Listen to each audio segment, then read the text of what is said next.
prostate sits at the base of the pelvis, underneath the bladder, and the urine actually travels right through the middle of the prostate on the way out.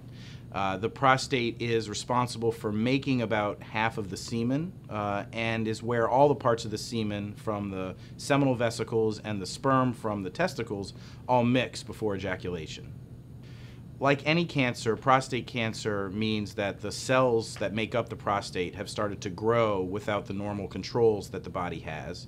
And prostate cancer has the potential to spread to other areas of the body, thereby causing pain or blockage or other problems that can lead to serious damage. So all prostate cancers are definitely not the same. The biopsy, more than just giving us an answer, do you have cancer or not, it really tells us how the cancer may appear to behave.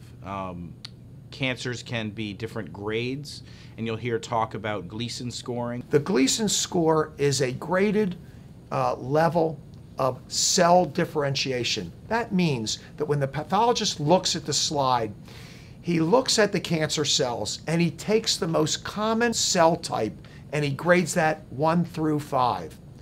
Then the pathologist looks at the next most common cell type and they grade that at 1 through 5. They combine those two scores and that becomes the Gleason score. We also use the PSA number that was originally often the reason to get the biopsy to help us develop a certain risk group that a person falls in for prostate cancer. And then we can help make decisions and recommendations for treatment based on that risk status. So the most tried and true and standard test that we use is the Gleason scoring system and the PSA test together. And that risk group that we talk about is one important aspect of how aggressive the cancer may behave. That's really what it means. It tells the physician the level of severity of that particular man's cancer.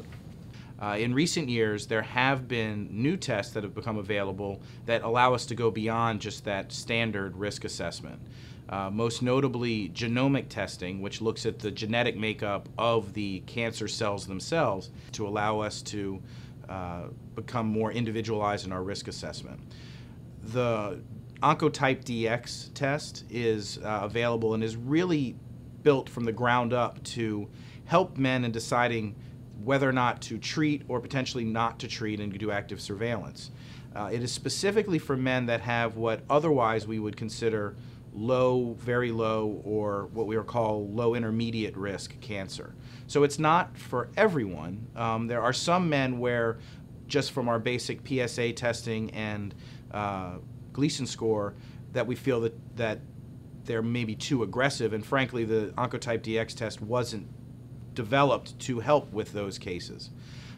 There's a second test, the Prolaris test, which does give some additional information even for those high-risk patients. So it does incorporate some of the lower-risk patients, but also seems very helpful to discuss really how quickly a cancer may progress on to even death in more high-risk disease. It's important to say that nothing's 100%. Nothing's going to give a clear roadmap of what's going to happen with a specific cancer, but these tests all help us feel that we're getting a little bit more accurate assessment. It's really important for me that a patient actually be considering active surveillance versus treatment if I'm going to order these tests. If someone's already decided that they're definitely going to get treated, then I don't think the tests add a lot because that decision is essentially already made. These tests don't right now help decide which type of treatment might be more effective. They really are just looking at what might happen if we do nothing versus doing something.